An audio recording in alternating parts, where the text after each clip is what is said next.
ऐसा आरएसएस के लोगों ने कहा, 3 रंगों का तिरंगा मनहूस है, जनगण मन भी नहीं गाया। एजीएल की जो संपत्ति है वो 5,000 करोड़ की है, कोरा झूठ। ये हंगामा क्रिएट करके लोगों को बताना चाहती है, किसी तरह से भ्रम में डालना चाहती है, क्योंकि आप देखेंगे जब जब चुनाव आते हैं ये बार बार कहते हैं कि गांधी परिवार के लोग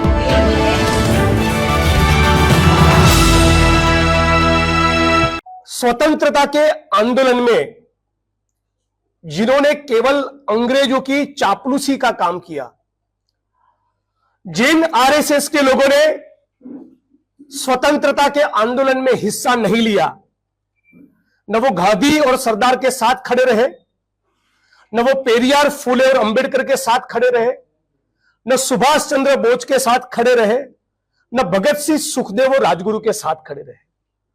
50-52 साल तक इन आरएसएस के लोगों ने तिरंगा तक नहीं लहराया और 3 रंगों का तिरंगा मनहूस है, उससे मनोवैज्ञानिक असर खराब होगी, ऐसा आरएसएस के लोगों ने कहा। जनगण मन भी नहीं गाया।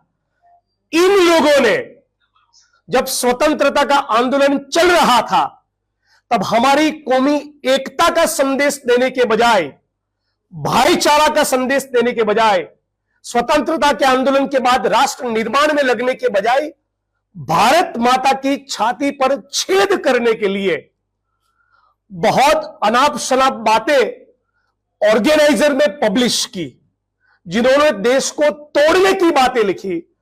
और दूसरी तरफ नेशनल हेराल्ड, जिसने राष्ट्र निर्माण में किस प्रकार से प्रत्येक भारतवासी को योगदान देना चाहिए, किस प्रकार से जन जन तक संवैधानिक मूल्य पहुंचे, उसका जिम्मा उठाया और इंडिया की फ्रीडम मूवमेंट में बढ़ चढ़कर हिस्सा लिया।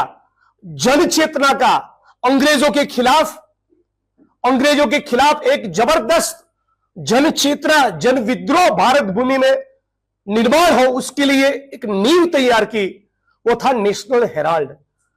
आज उस नेशनल हेराल्ड के मामले में एक सोची समझी साजिश, षड्यंत्र के तहत सम्माननीय सोनिया जी, राहुल जी और पूरे कांग्रेस परिवार को वो लोग बदनाम करना चाहते हैं। कितनी संपत्तियां हैं एजीएल की? 5 संपत्तियां हैं। ये 5 संपत्तियां कहां हैं? दिल्ली, पंचकुला, मुंबई, लखनऊ, पटना, इंदौर में है। जिसमें से दिल्ली, पंचकुला, मुंबई, पटना और इंदौर की संपत्तियां जो है वो लीज पर है, वो मालिक नहीं है, वो लीज पर, वो बेच ही नहीं सकते। हमारी जो प्रॉपर्टी है वो कहाँ है? फ्री होल्ड है, वो मात्र एक लखनऊ की संपत्ति है जो फ्री होल्ड है, जिसमें पूरी तरह मालिकाना हक तब भी और अब भी एजीएल का है। यंग इंडिया का इससे कोई लेन देन नहीं है। यंग इंडिया इन संपत्तियों को ना बेच सकती है, ना इसके शेयर को बेच सकती है, ना इससे कोई तनख्वाह ले सकती है, ना कोई तनख्वाह लिया है। 1 रुपए का लाभ शेयर धारकों ने यंग इंडिया के 1 रुपए का भी लाभ नहीं लिया है। और ये कहते हैं यहां मनी लॉन्ड्रिंग हुआ है। ये सरासर झूठ है, धोखा है, फरेब है। आज हम पूरे देश में भाजपा को बेनकाब करेंगे। मकसद क्या, क्यों कर रही है ये भाजपा? ये सब मकसद है कि श्री राहुल गांधी जी को डराना, उनके आगे बढ़ते कदमों को रोकना, उस लड़ाई को रोकना जो संविधान के लिए लड़ी जा रही है और देश को बचाने के लिए, उससे रोकने के लिए ये सब चीजें हो रही हैं। आज बताया जा रहा है कि एजीएल की जो संपत्ति है वो 5,000 करोड़ की है। कोरा झूठ बोल रही है भाजपा मुद्दे से भटकाने के लिए। हमारा दावा है, जो ईडी ने, हमने नहीं, ईडी ने कैलकुलेट किया और बताया कि एजीएल की कुल संपत्ति 413 करोड़ है। कुल संपत्ति 413 करोड़ है, जिसकी कीमत 5,000 करोड़ बताया जा रहा है। ये एक कोरा झूठ है। और ये 413 करोड़ की प्रॉपर्टी क्या आज भी एजीएल की है? बिल्कुल, आज भी ये प्रॉपर्टी, ये संपत्ति का मालिकाना हक एजीएल के पास है। इस पूरे केस में जो यंग इंडिया लिमिटेड और एजीएल के बीच में आपको कहीं पर भी कोई मनी की ट्रेल नहीं, कोई क्राइम प्रोसीडिंग्स नहीं है, मनी ट्रेल नहीं है। ऐसे समय में जबकि पिछले साल, 1 साल पहले अप्रैल में इन्होंने एक चार्जशीट दायर करने के लिए ईडी को कहा था और 1 साल पूरे होने की उसने लिमिट होती होती है कि 1 साल तक अगर चार्जशीट नहीं आएगी तो खारिज हो जाएगा। तो आनंद फानंद भारतीय जनता पार्टी ने 9 अप्रैल को एक केस दायर कर दिया। कानून की दृष्टि से जो हमारे एक्ट है आईबीसी, उसके दृष्टि से या किसी और दृष्टि से इसमें कोई अपराध नहीं हुआ है। मनी लॉन्ड्रिंग में मनी होना चाहिए, मनी का कुछ भी नहीं हुआ है। यंग इंडिया लिमिटेड पर आज 90 करोड़ का वो कर्ज है जिसके कारण आज एजेएल जो है उसका नेशनल हेराल्ड निकल रहा है, नवजीवन टाइम्स भी निकल रहा है, तो वो अब चलने लगा है न्यूज़पेपर। और यंग इंडिया लिमिटेड जो कि नॉन प्रॉफिट कंपनी है जिसने कोई प्रॉफिट नहीं कमाया, उसके जो डायरेक्टर्स हैं, उसके शेयर होल्डर्स हैं, उनको कोई डिविडेंड्स नहीं मिलते, उनको कोई सैलरी नहीं मिलती, उनको कोई प्रॉफिट नहीं होता। ऐसे में भारतीय जनता पार्टी ये हंगामा क्रिएट करके लोगों को बताना चाहती है, किसी तरह से भ्रम में डालना चाहती है। क्योंकि आप देखेंगे जब जब चुनाव आते हैं ये बार बार कहते हैं कि गांधी परिवार के लोग बेल पर हैं, लेकिन बेल पर है आपको 11 साल हो गए हैं, आप आज तक कुछ नहीं कर पाए हैं। और आप नहीं चाहते कि देश के लोगों का ध्यान इस पे जाए कि आप इतने कायर हैं कि चीन हमारी सरहदों पे चढ़ा बैठा है, हम उस पे सवाल ना पूछें। हमारे देश की अर्थव्यवस्था की हालत गिरती जा रही है, हम उस पे सवाल ना पूछें। हम ये सवाल ना पूछें कि राजनाथ सिंह जी के ऊपर यूएपीए क्यों नहीं लगाना चाहिए कि 158 एजेंसी से उन्होंने बात की, लेकिन सेना के लोगों से उन्होंने अग्निवीर स्कीम लागू करने के पहले बात नहीं की।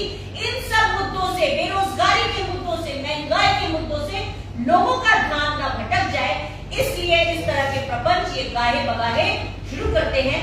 तो जो आरोप भारतीय जनता पार्टी लगा रही है कि इतने हजारों करोड़ की प्रॉपर्टी इनके नाम है और इनसे लाभ कमाया जा रहा है, तो सबसे पहले तो यही पहला झूठ है।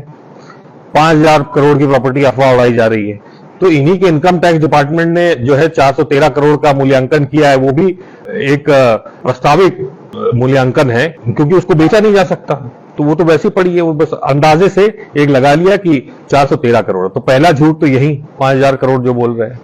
इसके बाद जो है लगाया जा रहा है कि सोनिया गांधी जी और राहुल गांधी जी ने इससे पैसे खूब कमाए हैं, तो इसमें तो संभव ही नहीं है। घाटे में चल रही कंपनी, बहुत ही ज्यादा घाटे में थी। 2002 से 2011 के बीच में जो लेन देन हुआ वो बैंक के माध्यम से ऑफिशियली लेन देन इसमें हुआ है।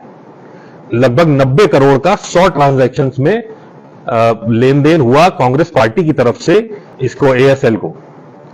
तो ये बैंक के माध्यम से हुआ, खाते से हुआ है, और इसलिए हुआ है क्योंकि ये इतने घाटे में चल रही थी कि जो कर्मचारी हैं उसका ना उनकी पेंशन हो पा रही थी, ना पीएफ, ना ग्रेच्युइटी, और जो बिजली का बिल तक है वो भी पेंडिंग जा रहा था।